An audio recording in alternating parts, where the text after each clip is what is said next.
I forgot what I was going to ask too. All right. This one's from Jay Freeling 19. What's the average amount of money a beginner should spend when getting into airsoft? And I guess my question would be for you guys. What was your first airsoft purchase? Like, did you set a budget for yourself when you decided, I'm gonna try out this airsoft thing? I'm gonna get this. Yeah, it might be. I mean, good. Send it. I think as like a newbie, to get like the BBs or ammunition, some accessories and a quality firearm, maybe like $600. What seems like a good capped budget to get either 2 pistols or 1 rifle or maybe possibly a pistol and a rifle. You start to spend too much, then maybe it's not for you, and you just decide to go down, the road of getting an actual firearm. I don't know. I think if you're dead set on keeping it like a airsoft direction, and you're going to take that journey, then somewhere in the neighborhood of $600 seems fair. From what I've researched and seen, you can probably obtain some fairly quality pieces of equipment for that amount of money. So without a doubt. Yeah. And I could be completely wrong. I'm in the that's a really accurate $600. ballpark, Yeah, I think when I first started playing like airsoft, like in a junior high or whatever, I remember I bought one. Showroom.com. I don't remember the website. Showroom USA. Mm-hmm. I bought the UTG MP4/A5. Oh, gross. So one of those things with the little windy mags, and I bought like all the mid-cap magazines, and I was running around with. I was the first AEG on the block. We were still running with clear pump action guns, and I remember like I could shoot through bushes. So I was like, "Good evening," and everyone's like, "Oh, I'm done playing with you. Your gun shoots too hard." I'm like, "This is amazing." And so that was only like what $100. I think what I paid for that. And then I used all my dad's old military uniforms when I was a kid, so it was good there. I had to go to Walmart when they were still selling white 20-gram BBs or complete dog crap, but they were like 5 or 6 bucks for a bottle of 2,500 BBs. So my budget was sub 2. Now that I'm older, I have a job, I have a career, and I actually want to get into this. I am a big believer, just like with rule stuff, buy once, cry once. Yes. You save up for what you want, understand, know your budget. You buy that gun after doing the countless amounts of research, and for me, I don't like porting crap out. I will save up for what I need immediately because guess what? That money's coming out of my account regardless if it happens this week or the next week or the week after that. So I will budget, and I'm like, I buy it all at once. So I'm buying the optic, I'm buying the gosh darn light, I'm buying the sling, I'm buying all the magazines, I'm buying the gas, ain't holding back on jack. And probably $500-$600. Nice.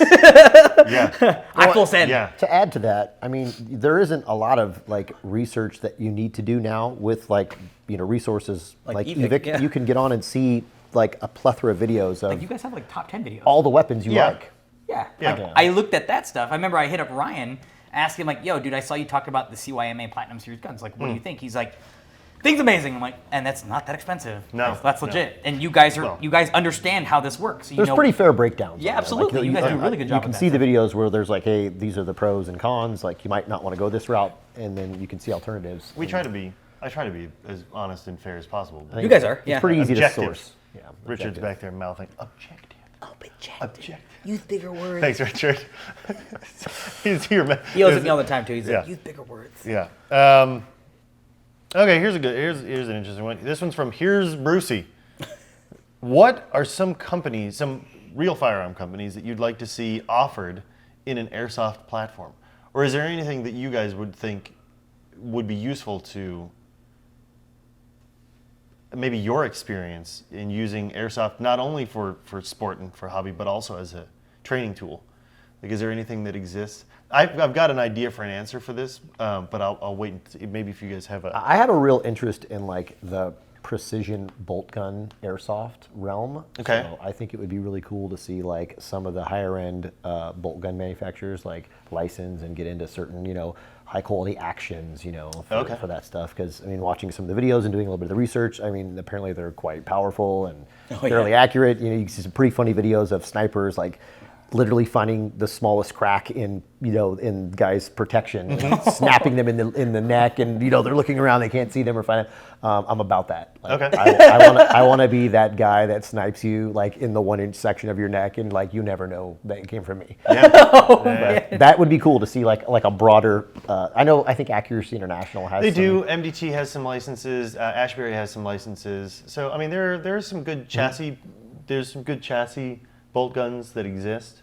I think the only limitation would be I guess this is the same in like the real firearm industry. You know, the Remington 700 is such a ubiquitous bolt system that a lot of people utilize it, right? Yep. So Airsoft is kind of in a similar way. The VSR-10 bolt system or the VSR-10 system is very Does it not common. return the VSR-10? He has a gun that it uses the VSR-10 system, or rather the Mod 24 system, which is close. The stock's a little bit different so besides that system, you also have a system called the Pt.2 system and the L96 system. Like I'd say there are less than 5 or 6 individual systems, and then everyone just kind of builds a chassis around it.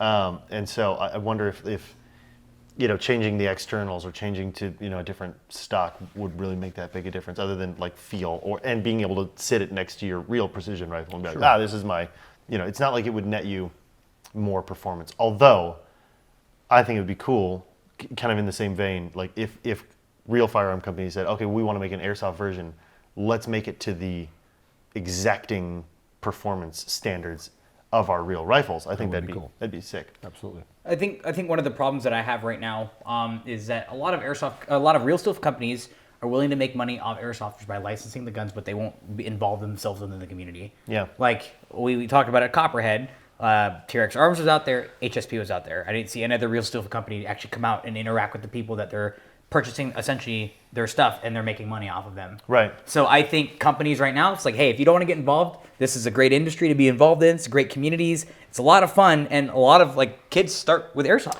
and they go into real steel firearms. From a brand recognition standpoint. Exactly, right? So if they don't want to be a part of that, that's fine. Someone's gonna make a knockoff of your Yeah. Let's be real. I'm just gonna be 100% honest. Yeah. Like I love the airsoft thing has been super fun, and like it sucks not seeing real steel companies getting involved in it as much. Yeah. Again, like they're willing to like, hey, you could use my license as long as I get a kickback of whatever, right? I don't know how that works. And now they're getting free advertising. And they're getting free advertising, but then they're not willing to integrate themselves within this community. It's like people that build guns but won't shoot them. It's like, bro, come on, dude. Like, be part of us. Like, you're in this community. Join us. Be with us. Yeah. And that's just one of my things. And again, right? If the real steel companies don't want to get involved, someone's gonna make a copy of your stuff. Sucks to suck, bro. I think that's how it is. I think for me, beside just like an entire platform of something to offer, there were several questions today about can I put this slide stop on this Elite Force Glock? Yeah. Or like, can I use my whatever trigger on this AEG? We were using Barrett Rec 7s today. And for both of them, I was like, no, it doesn't really work that way, right? Like, because the systems are different.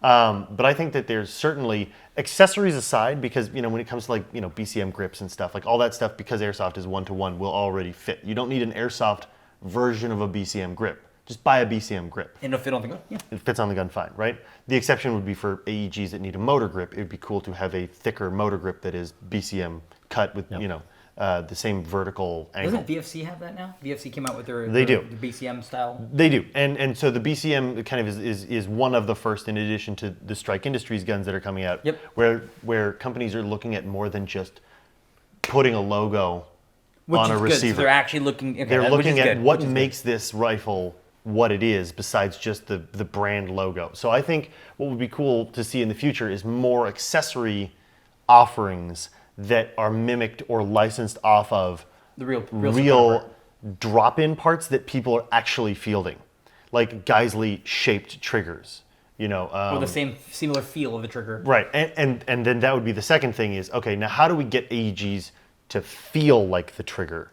Like, how do we get that feeling? Because you can accomplish it sort of with a gas blowback. They're not really tunable in the same way that a real AR would be tunable. Like a Titan gate, like I know those triggers are pretty like. But nifty. how do we? Because if we're offering it as a training platform that's supposed to be 1-to-1 with whatever service weapon you use or whatever rifle you have set up, I want to be able to say, okay, what trigger do you have? I've got an Airsoft version of that. What selectors are you using?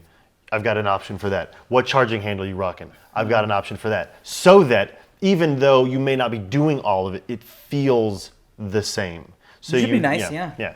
I don't know. I think it'd create a good training platform for the guns as a whole. There are some companies out there, GBLS, they make a good, decent rifle that has reciprocating bolts, has a heavy trigger. It's hard to replicate real triggers because obviously the two Yeah. systems are completely mechanically different Yeah. with a real gun versus an airsoft gun. But I think if a company was able to accomplish that, that'd be really freaking awesome. The GBLS is great. It's just priced out of a lot of people's. Yeah, it's out of budgets, people's budgets. Yeah, I get it. If we have a Vegas outpost, will we also have a Vegas field? Yes, and yes before the end of the year. So I'm hopefully coming you here to play guys Airsoft plan it. with you. Bring the kiddos. Yeah. How much ammo do you guys usually carry on you when you play Airsoft? I mean, we were run all that training and drills today with no more than 2 magazines. Yeah, per person. I mean, that's probably more geared towards like what you would run when you actually play. Yeah. Which is what? When I actually play. Yeah. It depends. If I'm running a gas black rifle, I'll carry, like, I try to keep it as similar to my work loadout as humanly possible so I get the most training value out of it. I run a 30-round magazine of the gun, I run a 30-round magazine of the belt, and maybe 1 or 2 on the vest. And that's for like a pickup game with at our local field where we're playing with we're playing with our friends and stuff. But at like Copperhead, yeet, yeet, Yeah. yeet, and all the mags. Yeah. I run 5 to 6 mags. They're 150 rounders. Yeah. So a healthy amount of rounds. Yeah. And I spam the trigger. I had so mag. Yeah. I have to reload after every round. I usually will dump 6 mags in 1 round. Yeah. A 5-minute match. 100%. I need new mags. Yeah. Don't care. Yeah. Okay. Let me see. I think we kind of touched on Kurt Tizzle asked if GBBRs or AEGs for real steel training were better. I kind of want to allow you guys to expound on this a little bit. I know we touched on your experience with gas blowback rifles, but from a training aspect, do you see that one has an advantage over the other? And then while you guys are answering that, I'll find kind of our last question. I think it's all up here. It's all up in your brain and how you decide to take the training as a whole. Yeah. I could make Ryan and I. We could do something here in the living room, whether it be movement, whether it be like a thing where we're throwing something, catching it with our hands. That will help translate to real steel firearm shooting in terms of reaction, visual cues, what your eyes are seeing. Right. We're talking strictly on the idea of mechanics as a whole. I think a GBBR would help a little bit more because again, you have the tactile feed of like a bolt cycling to the rear. You see the optic shake, you see the dot moving up and down, you feel the bolt lock to the rear, you have to eject the mag, same mechanics and that aspect, right? Yeah. With an electric gun, potentially, I could see it working as well. You work picking up your sights, you could work high ready, low ready, you could work reloads to the extent where you don't have to hit the bolt release. But I think it doesn't matter what platform you use as long as you have the correct mentality going into it, understanding that you're about to conduct some kind of a training. It don't really matter what platform. That's absolutely. People can pick apart training scars with real weapons. Yeah. Like look at the controversial 1R1. That's with real guns. Like, don't do 1R1s because you'll build training scars. It's predictable and blah blah blah. Yeah, some of that's true, and that's talking about real firearms. So there's a way you can pick apart any training tool. Yeah. SIRT pistols. They shoot a laser at the wall. Those are great training tools. You could also find someone who's like, those are complete BS. It's no different than picking up your remote control and aiming it at the TV. Yeah. So you can pick apart literally any training tool, gas blowback, AEGs, right. Real firearms, laser firearms. It starts here. You have to understand at that moment what it is you're trying to get better at and not take it as though it's a global approach to your growth, that I'm going to do this drill and now be completely well-rounded. Most training covers like mere one aspect. Yep. Right. Either you're working fundamentals or you're working, your stance. You go to the range and someone tells you, hey, you're standing wrong. So you work on your stance and, could be recoil control. Yeah. So there's a myriad of things that you are trying to get better at when you train. And if you're the guy who goes to the range to train like the global approach, you're probably doing it wrong because that's really difficult to go to the range. I'm going to train everything. Well, that would mean like you have to start with situational awareness, stance, fundamentals, sight picture, trigger squeeze, reloading. There's so many things that you could be cardio for running, movement. Yeah. Like you have to just take it like one step at a time. It's like not even a chapter at a time. It's like a page at a time. Your journey is this massive book, and it's like we're going to work on this page today, or even a paragraph, You're or even a isolating sentence. certain skills. Yeah. So Focused practice, right? Like you don't That's get what better at exactly needs to be. basketball Yeah. just moving the ball around. Correct. Like you practice dribbling, you practice shooting, If we break apart a range day, if we talk about like, hey, we're gonna go to the range tomorrow, we're gonna isolate certain things. Like we talk about it, like what's the first thing you do when you want to shoot something? You work the draw. So you can do that with a real gun.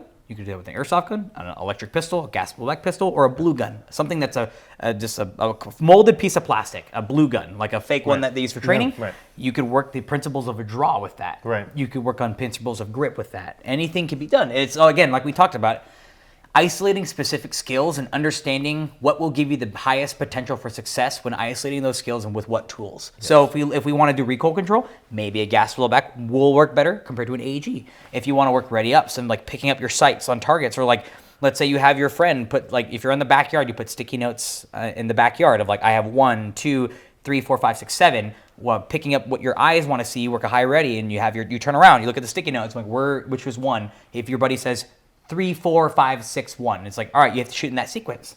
Doesn't matter what gun you use because you're working on a specific skill set. And as long as you have the tools that I would feel would help you benefit that the most, you're good. It doesn't matter. As long as it's up here, that's the most important thing. I had a mind blown moment. Like, I literally looked at Richard, who's behind the camera right now. We're both like, why didn't we ever think of that? Why did we never think of doing that? Like, we could have done that. You guys think of it. You guys, no, we don't though. No, I guarantee. We have no idea. You're not giving yourself enough credit because I guarantee you. There are things that you guys do like this all the time. You just don't put words to it. We all do that. You guys know what you guys need to do. Stop it. No, we set up these can targets that fall over. And then we feel better when they fall over. Well, that's great too. Training. You're working stuff. You're absolutely getting reps out of it. It's okay. You got to hit those damn cans. And missed. Oh my God. Every shot that you fire, there is something to be learned with that. And here you go. Understanding why you missed. What allowed you to shoot it, and how you can trim the fat off that. Yeah. We're very critical on ourselves on the range, at work, when we do cop stuff, when we do range stuff, anything. We're very critical, and you have to be in order to grow in this game. Like Ryan said earlier, we're all students in this game still, and we would be doing ourselves, the public, and the people that look up to us, and people that aspire to be similar to us. I won't hope they're better than us, not like trying to aspire to be us, but.